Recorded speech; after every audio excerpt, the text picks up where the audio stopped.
1장 말씀 함께 읽어봤습니다. 오늘 본문 내용을 보면은 1절부터 11절까지는 신앙의 성숙을 촉구하고 있는 내용들이죠. 그리고 중간부 12절부터 21절 마지막 말씀까지는 예수님 재림에 대한 어떤 대비를 하라 이렇게 되어 있습니다. 그러니까 신앙의 성숙을 하기 위해서 어떻게 해야 되는가를 정확하게 지금 집어서 말씀해 주고 있는 부분이 있습니다. 5절, 6절, 7절 말씀을 다시 한번 봅시다. 이러므로 너희가 더욱 힘써 너희 믿음의 덕의 지식을, 지식의 절제를, 절제의 인내를, 인내의 경건을, 경건의 형제의 우애를, 형제의 우애의 사랑을 공급하라 이렇게 되어 있습니다. 이름으로써 어떤 신앙의 성숙을 꾀하게 된다라고 이제 안내를 해주고 있습니다. 다만 각자가 받은 믿음대로 나는 믿는 사람이라 이렇게 이제 생각들 하고, 따라서 믿는다고 하는 사람에게 그 믿음이 있다면은 그 믿음에 먼저 덕을 지니고 나타내야 된다라고 이제 말씀을 하고 있습니다. 덕이란 게 뭡니까? 다른 사람과 어떤 교통과 또 포용을 이야기하는 거죠. 덕이란 것은 아량을 베풀고 말이죠. 그걸 이야기하는 거잖아요. 그죠? 믿음이 덕을 이렇게 갖추고 베풀고 살아야 된다 이렇게 얘기하는 거죠. 근데 그런 덕에는 어떤 지식이 필요로 합니다. 사실 속된 말로 반대로 좀 무식해서 덕을 베풀다가 말이죠 실수하는 경우도 들어있겠죠. 남에게 이렇게 남을 이롭게 하고 남을 높이는데 현명한 판단을 못하고 말이죠, 또 분위기 파악을 못하고 이렇게 막 하다 보면 엉뚱한 짓을 할 수가 있습니다. 그래서 지식도 사실은 필요합니다. 근데 그 지식에는 절제라는 것이 또 추가가 됩니다. 지식을 많이 습득하고 갖추고는 있는데 그 지식이 때로는 자신을 넘어뜨리게 하는 그런 경우가 있죠. 시험에 들기 딱 좋은 그런 케이스가 되는 수가 있거든요. 또 그런 지식의 절제를 얘기하고 있습니다. 절제. 그 다음으로는 그러니까 그 지식 때문에 넘어지는 경우를 생각해서 이 절제를 또 추구하고 있는 것 같아요. 그런 절제가 있음으로 인해서 스스로 자고한다든가 높아지는, 또 혹은 그런 것들을 이렇게 좀 조절할 수가 있겠죠. 근데 그 절제 다음에 또 뭐가 있는가 하면은, 그런 절제의 모습을 갖추자면은 인내가 필요하다는 거죠. 오래 참아야 된다는 겁니다. 적절하게 내가 인내하면서 참을 줄 알아야 된다는 거죠. 근데 지식을 갖추고 한 사람들 중에는 이 절제의 부족함을 드러내는 그런 분들이 참 많습니다. 그러다 보니까 그런 절제를 못하는 사람은 결국 인내를 잘 못하죠. 저도 그런 사람 중에 한 사람입니다만, 누가 좀 이유 없이 이렇게 막 공격해 오면은 한두 번 참다가는 나중에 되게 폭발해 버리는 그런 경우가 많아요. 그래서 그런 인내가 또 추가가 됩니다. 그 다음에 그런 인내까지 어느 정도 갖추어지게 되면 말이죠, 결국은 경건의 모습으로 나타나게 되어 있습니다. 그러니까 이게 비유적으로는 좀 안 맞습니다만은 되게 철학적으로나 또 학문적으로나 또 혹은 더 종교적으로 심취한 사람들에게는 보면 어딘가 모르게 좀 경건한 모습이 이렇게 나타나는 경우가 들어 있는 것 같습니다. 이제 어떤 분야이든 거기에 아주 고수가 되어버린 말이에요. 차원이 일반적인 차원을 넘어서 버리면은 뭔가 또 다른 어떤 형태로의 어떤 그런 모습들, 또 혹은 에너지들이 이렇게 발산이 되는 것 같아요. 근데 그런 분들도 종종 보기도 합니다만은 어쨌든 경건의 모습까지 가서 신앙의 성숙이 어느 정도 이루어진 사람에게 나타나는 것이 이제 형제, 그러니까 형제나 친구, 주위에 가까운 분들과의 어떤 관계가 형성이 돼야 된다는 거죠. 경건한 사람들, 경건의 어떤 차원을 높인 사람들, 그런 사람들에게 당연히 나타날 걸로 우리가 보여지고 그렇게 생각은 되는데, 사실 또 그렇지 못한 경우가 들어있어요. 왜냐하면 어떠한 부분에 이렇게 집중을 하고 거기에 막 파고들다 보면은 결국은 이제 혼자라는 어떤 그런 시간적인 제약, 또 공간적인 제약을 또 받는 경우가 들어 많습니다. 우리가 뭐 학문을 하든 어떤 또 혹은 믿음의 행위를 하든 또 그러다 보면은 여러 사람이 함께 하는 경우도 있겠지만은 이제 어떤 부분에서는 자신과 그 믿음의 대상이라든가 또 혹은 또 자신과 어떤 나아가고자 하는 어떤 목표, 뭐 학문이든 뭐 어떤 거든 간에 말이죠. 거기에 집중을 하다 보면 혼자가 되어버린 거지, 현실적으로는. 그러다 보니까 차원이 조금 높은 경건이 아주 대가들은 보면은 주위에 사람이 없는 것더라고요. 다른 사람들이 알아는 주는데, 아, 저 사람 대단한 사람이더라고. 알아는 주는데, 결국은 그 사람들은 혼자더라고. 좀 외로운 모습들도 좀 보이고 말이죠. 그런 경우가 좀 들어있는 것 같아요. 그래서 오늘 하나님 말씀은 그런 이 형제 우애를, 경건의 다음으로 형제 우애를 이렇게 말씀하고 있는 건 아닌가라는 생각을 해봅니다. 근데 결국 그런 형제 우애는 결국 그 핵심은 사랑입니다, 사랑. 그러니까 자기가 이 믿음을 시작해서 믿음의 모습들, 믿음의 행위들이 이렇게 덕과 지식과 절제와 인내, 경건의 모습들, 이런 모든 어떤 아우러지는 열매들을 내가 갖고 있음에도 불구하고 내가 이 갖고 있는 모든 이 은혜들을 가지고 내가 사랑을 하고 사랑을 전하고 사랑을 베풀고 사랑을 받아들이고 하는 데에 문제가 있다면 이건 아무것도 없는, 필요가 없는 거죠. 그러니까 누구 말 맞다나 앙코 없는 찐빵이 되어버리는 겁니다. 그래서 결국은 사랑입니다. 사랑. 그 사랑을 통해서 하나님께 영광을 돌리고 우리의 삶의 풍요가 이루어지고 넉넉한 포용이 이루어지겠죠. 그리고 많은 교통들도 이루어지고 그것을 통해서 우리 믿음의 열매들이 아마 생겨날 겁니다. 그래서 내 주위에 내 생활에 믿음의 열매들이 나타나고 거둬들여지고 수확되지 않는다면은 자신의 이러한 삶의 어떤 오늘 말씀에 등장하는 이런 부분들이 결여된 것이 아닌가라고 돌아보면 될 겁니다. 아마 대충 맞을 겁니다. 믿음이 있다고 하면서 덕을 갖지 못하고 또한 지식도 가지지 못했고 거기에다가 절제까지도 안 되고 할 필요도 없고 거기에 인내는 남의 나라의 이야기가 되어버리고 말이죠. 거기에다가 경건까지 뭐 이런 게 없고 형제 우애까지 없고 거기에다가 사랑이라는 것을 내가 해본 기억이 있는가? 또 혹은 내가 그 사랑을 생각할 형편이 안 된다. 나는 지금 내 먹고 사는 것도 바쁘다. 이렇게 되어버리면 이제 끝나는 인생이 되는 거죠. 지가 믿음이 있고 없고를 떠나서 이건 끝났다고 봐야 되죠. 그래서 그런 억울한 인생이 되지 않기 위해서는 우리가 하나님의 말씀을 보고 오늘같이 이렇게 자신을 돌아볼 수 있는 어떤 그런 시간들이 필요한 거죠.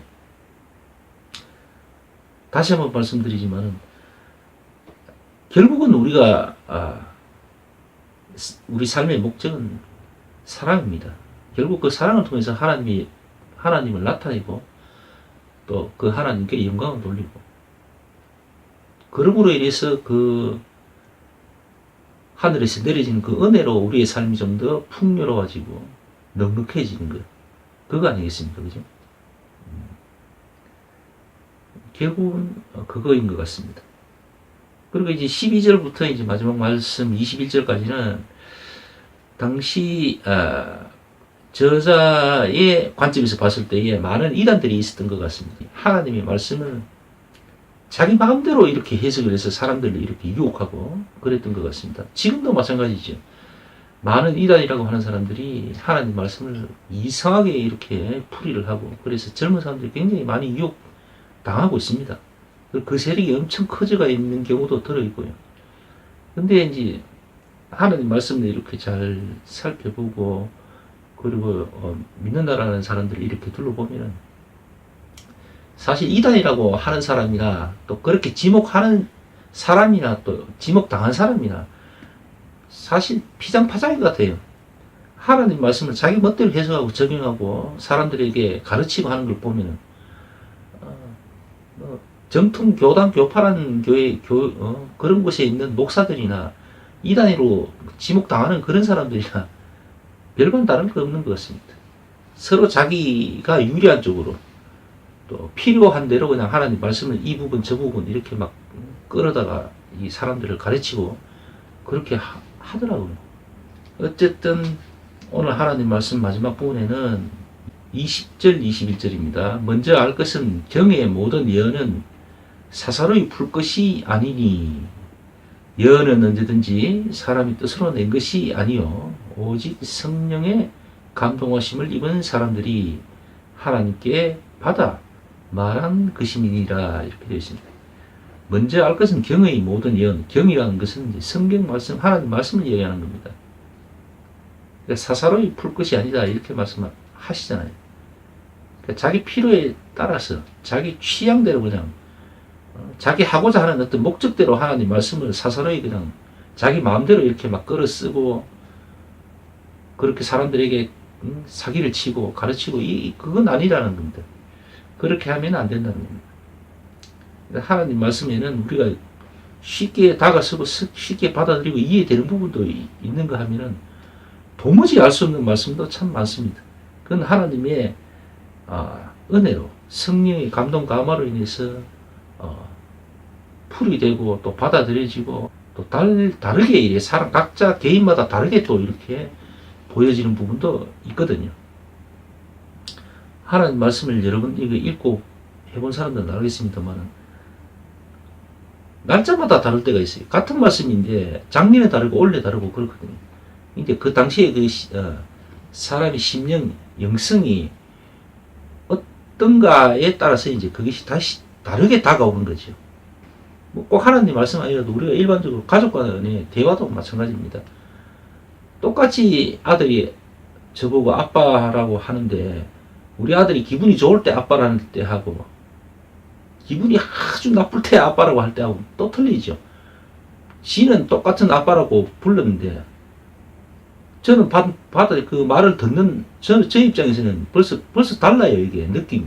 어쨌든 그것처럼 말이죠. 예를 들자면은 정말 평소에 기도를 열심히 하고 깊이 하나님께 이런 영적인 대화가 오고 가고 하는 그럴 때에 하나님 말씀 또 혹은 기도도 거의 안 하고 막 먹고 사는데 바빠갖고 막 정신없이 막 이렇게 하루하루 그냥 막 흘러가다가 뭐 예를 들어서 뭐 예배 시간에 이렇게 하나님 말씀을 이렇게 보거나 들을 때에 똑같은 구절의 말씀인데 이게 같을 수가 있겠습니까?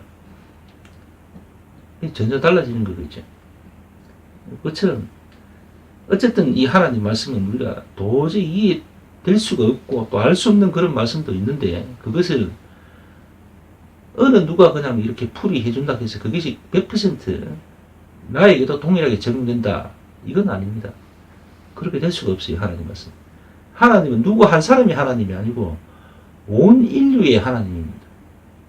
그래서 각자에게 들려지는 말씀들이 뜻이 달라질 수도 있는 거예요. 같을 수도 있고. 그래서 그것을 함부로 이렇게 이 말씀은 이거다라고 정의를 내려버리는 것 그 자체가 어떻게 보면 넌센스죠. 코미디입니다. 그건 아닙니다. 그 때문에 그런지 몰라도 목사라는 사람들이 보면은 뭐 하나님 말씀은 어떤 날에 이렇게 이야기했다가 다른 날은 또 저렇게 이야기하고 막 그러죠. 사람들 아주 갖고 노는 것처럼 들릴 때가 있습니다. 특히 이제 뭐 어떤 유명한 목회자들을 갖다가 좋아해가지고 그 사람이 이렇게 이제 하나님 말씀을 증언하는 걸 막 노트에다가 적어가지고 막 이렇게 암기하다시피 하는 사람이 있잖아요. 이런 사람들은 좀 나중에는 결국은 이제 좀 혼란을 겪게 되는 경우가 들어있을 겁니다. 어떨 때는 이렇게 했다가 또 한 해, 두 해 또 있다가는 또 그 말씀, 똑같은 말씀인데 또 다르게 또 막 얘기 막 하거든요. 그러면 이제 그때 가서 사태질을 하는 저 목사가 몇 년도에 언제 말씀을 전할 때 그때는 이렇게 이야기 안 했는데 이제 와서 이제 거꾸로 이야기한다 하면서 막 사태질하고 욕을 하는데 전하는 사람이나 듣는 사람이나 조금 뭔가 좀 잘못됐죠. 하나님 말씀 그렇게 듣고 전하는 게 아니죠. 자, 어쨌든 어제도 촛불 집회가 있었던 걸로 알고 있습니다. 요즘은 뭐 촛불 집회도 촛불 집회지만은 지금 뭐 탄핵 심판이라든가 뭐 이런 걸 TV나 이런 매스컴을 통해서 우리가 보게 되잖아요.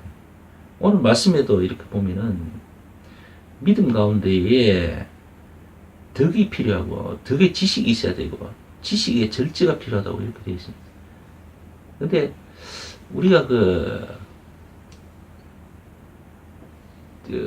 대통령 대리인이라고 합니까? 변호 대리인이라고 합니까? 그분들이 이제 변호사들이 여러 분이 나와서 이제 변론을 하고 하잖아요. 정인들을 불러놓고 막 이래 하는데 좀 누가 봐도 말이죠. 어린 학생들이 봐도 참 답답한 그런 모습들을 막 보이곤 하더라고요. 근데 그분들의 목적이 이제 뚜렷하게 보이더라고요. 뭐 잘잘못을 이렇게 뭐 가려내고 이런 건 관심이 없습니다. 어쨌든 그 사람들의 목적은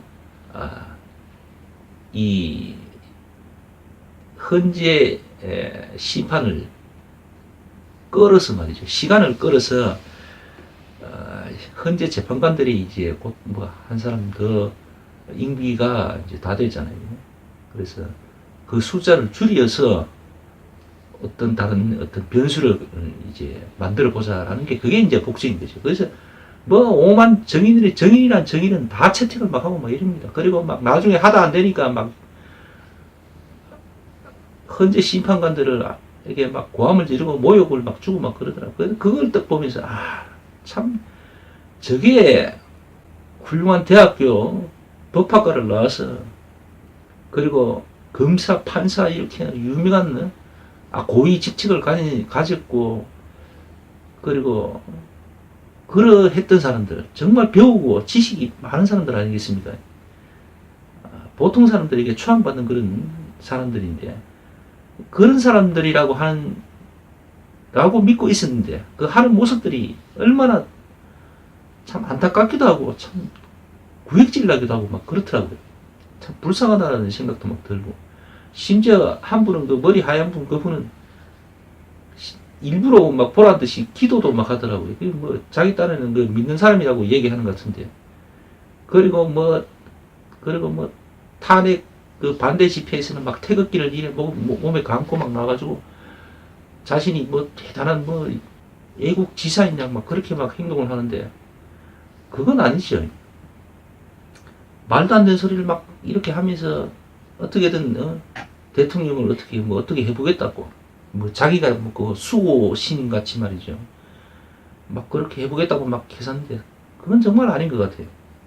그래서 믿음은 자기 나름대로 있다고 하는데 덕이라는 것을 찾아볼 길이 없고 지식은 분명히 있는 것 같기도 한데 그렇죠? 그 사람이 변호사고 한 것 같으면 지식은 분명히 있을 것 같은데 말하는 거 봐서는 행동하는 걸 봐서는 완전히 무식한 사람보다 더 뭐하고 초등학생보다 못한 거고 거기에다가 절제는 아예 없는 것 같아요. 그냥 자기 주장만 막 계속하는 것 같아요. 그래가지고 정인들이 나와서 오히려 자기가 불렀는 정인이 막 되려 막 반발하고 싸우더라고요. 그거 보니까 참 누구 말 맞다나 아주 개판이더라고요.